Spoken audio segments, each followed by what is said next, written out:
In the recently concluded FMGE exam, there were more than 20 plus video-based MCQs. Before I talk about the strategies that can be now followed, for those who have already missed the train, high probability for VBQs to make their way into the NEET PG and INI-CET. There will be video-based questions, but how do I deal with them now? Let's create a strategy for dealing with video-based MCQs, how to crack them. Hi guys, welcome back everyone. In the recently concluded FMGE exam, there were more than 20 plus video-based MCQs. Now, what do I mean by video-based MCQs? Well, a video would play inside an MCQ. The video may be of a surgical procedure or a clinical sign or even a dissection video or a laboratory experiment. And then based on that video, a question would be asked. Or the video might hold necessary hints for cracking the question. Now, this was kind of unexpected because till now we are familiar that we will be facing one-liner MCQs, clinical minute type of MCQs and image-based questions. For the first time, students faced video-based questions. Now, the next question is, these video-based questions, are they likely to make their way into the NEET PG and INI-CET? If you ask me to give me my personal opinion, I would say more than 100% I'm sure you will have video-based questions in all the medical exams in the near future. Even if you do not agree with my observation, it's pretty sure that there is high probability for VBQs to make their way into the NEET PG and INI-CET. Now, the third question is, fair, okay, there will be video-based questions, but how do I deal with them now? Well, let's create a strategy for dealing with video-based MCQs, how to crack them. Now, if you ask me, sir, what's the best bet to deal with the video-based MCQs? I would say the best bet is to see the patients firsthand. If you've actually seen a patient with a particular sign, or if you've actually witnessed a particular surgery being performed on a patient in your operation theater, well, there's nothing like that. Like literally you get the videographic and photographic memory and you will be able to deal with questions coming from that with ease. Now you might say, sir, it's already too late. We did not take our postings, OT postings, ward postings seriously. Now please help us. Okay. So before I talk about the strategies that can be now followed, for those who have already missed the train, let me give a word of advice for the students who are right now in second and third year of MBBS or even final year of MBBS. Please take your ward postings seriously. They are there for serving you. The ward postings equip you with the necessary skills to really face the patients in the real world. And now they're also going to help you deal with MCQs, right? Okay, so that's sorted. Now, for those who are in the internship, you may not be getting sufficient time to examine each patient in detail like you did for your case presentations in final prof or second MBBS. What's the strategy? Well, the first thing I would suggest is make a list of potentially askable videos for each subject. I'll demonstrate with an example. Let's say we are talking about medicine. So make a list of important askable videos from medicine. For example, there can be a video that can be used in MCQ on Prostek sign or Chostek sign, whatever way you want to pronounce. There can be a video on Trousseau sign. There can be a video on Hoffman's sign. There can be a video on dancing carotids or what you call as Corrigan's sign. There can be a video on locomotor brachialis. There can also be a video on different types of JVP abnormalities, like for example Lanzisi's sign or frog sign, Frederick sign. So make a list of videos that can be asked from a particular subject. Okay, and once you have made that list, subdivide that list into systems. Let's take the example medicine. I can have some video-based questions from CVS, some video-based questions from CNS, some video-based question from renal or nephro, some video-based questions from rheumat, and I can make a long list. Okay. Now in CVS, I should have at least 10 to 12 videos covered. See, when we make this approach, you will be able to deal with at least 70% of the video-based questions that are going to come your way. Because examiners are also not after the very rare findings or rare signs. They will also be asking the common signs, right? So if I'm talking about CVS, what are the findings I can get? Probably you might have a video where a person is auscultating patient's chest and another person is holding the wrist, and probably it looks like he is recording the pulse. And then they might ask, what is being recorded here? What are they doing? Simultaneously, one person is recording the pulse, another person is auscultating for the heart. What could be the procedure that they're doing? Well, that is for pulse deficit. So they may be examining pulse deficit. If you talk about valvular heart diseases, you might have plenty of videos coming from the aortic regurgitation. Like in AR, you have this Corrigan's sign.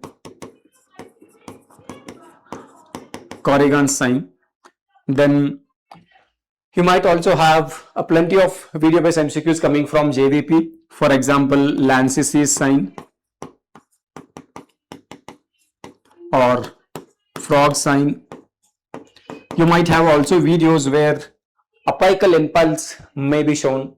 Either it is displaced or undisplaced. It may be heaving, tapping, right? I'm just mentioning few. So maybe heaving, apical impulse. So make a list of such 10 to 12 important videos that you want to cover for each system. Like for example, if we talk about CNS, in that case, from CNS, what video-based questions I can expect? Maybe examination of different reflexes like knee reflex or ankle jerk, and then they might ask you the root value, right? So deep tendon reflex examination can be a video-based question. Okay. Then plantar reflex, extensor or flexor can be a video-based question. Then they might ask what may be the lesion here, LMN or UMN.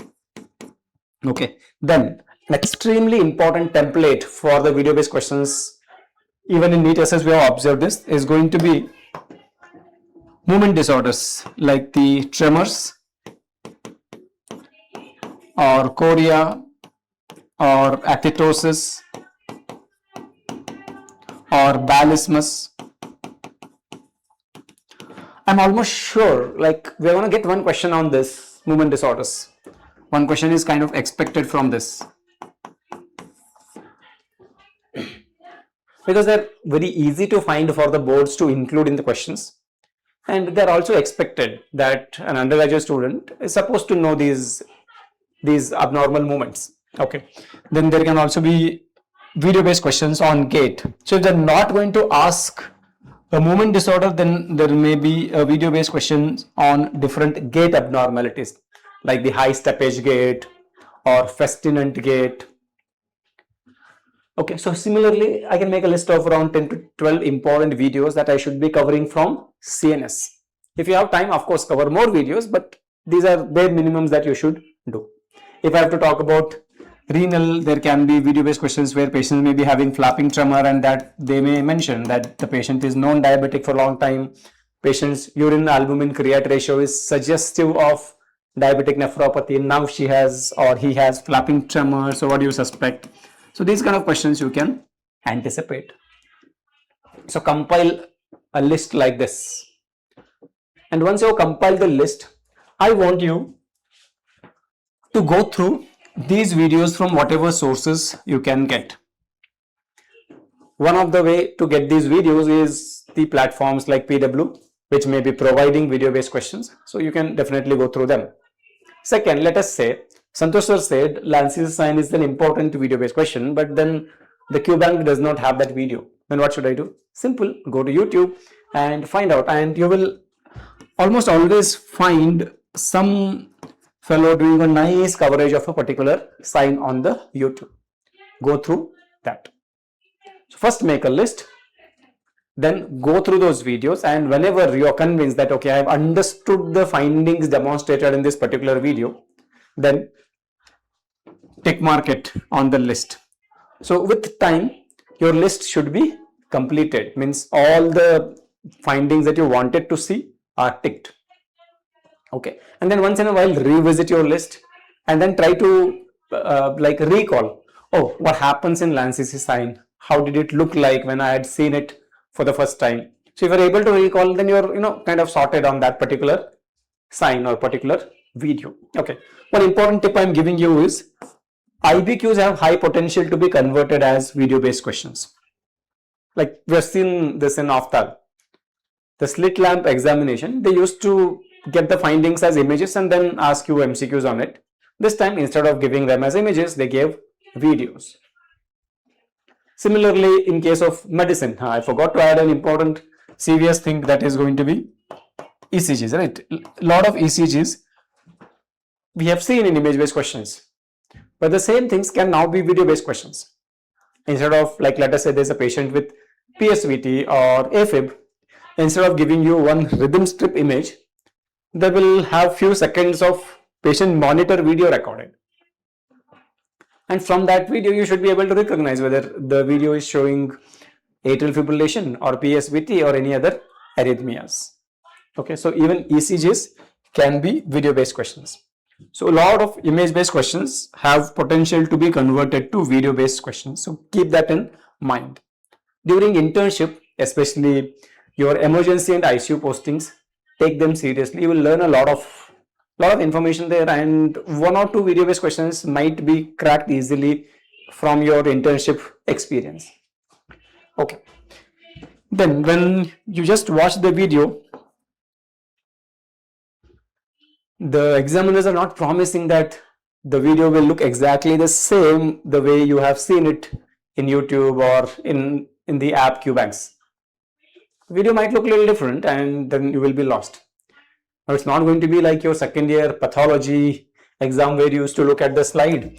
Okay, and in the slide, the smear shape, like, oh, it is leaf-like shaped smear is there. So then it is maybe Hodgkin's lymphoma. This is how we used to communicate, right? Oh, the Hodgkin's lymphoma slide looks like a leaf. Non-Hodgkin's looks like a blotch. Another smear looks like Australia. That's how we used to remember.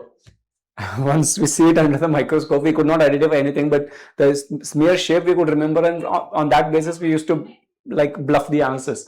But that strategy is not going to work here.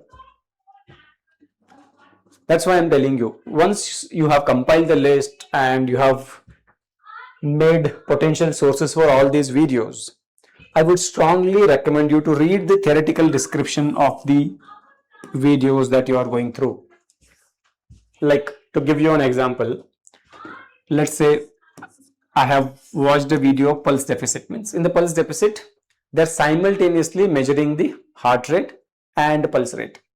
So if I don't know that they're measuring heart rate and pulse rate and the difference between the two is pulse deficit, I'll not remember nothing. I will only remember that two people caught hold of the patient. One pulled the wrist, another tried to auscultate.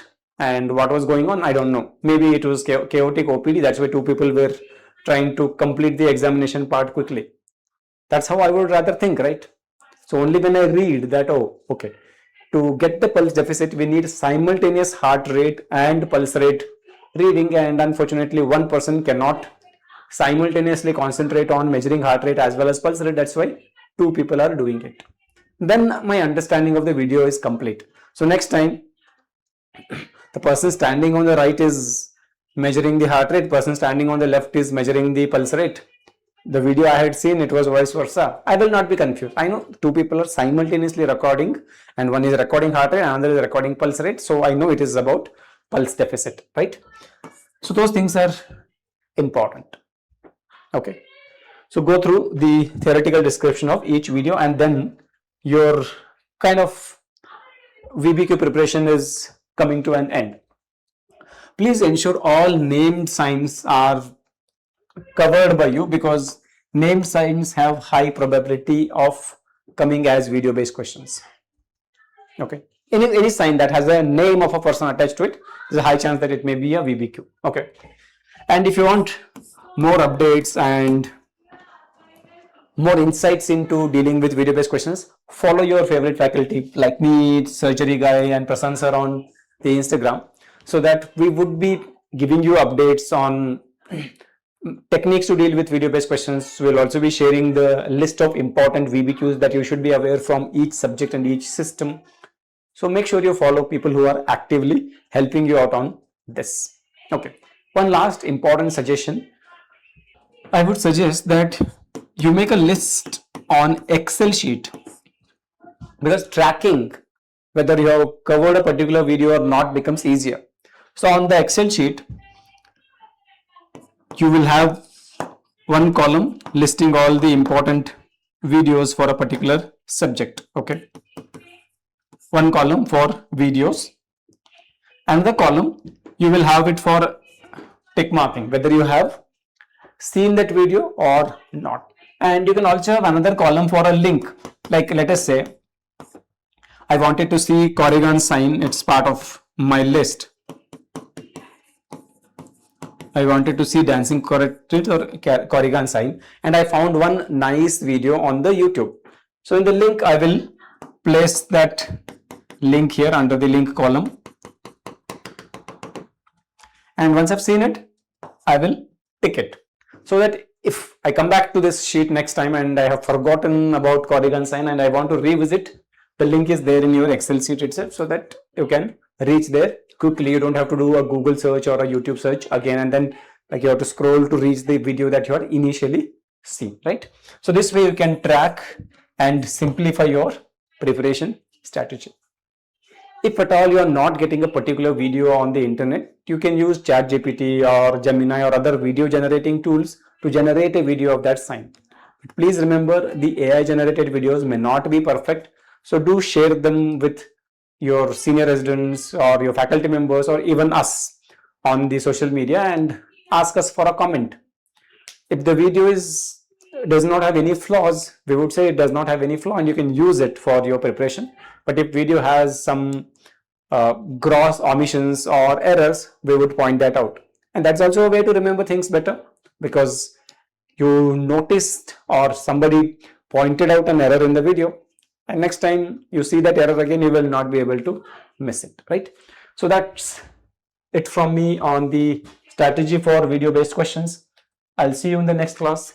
Till then, have a good time.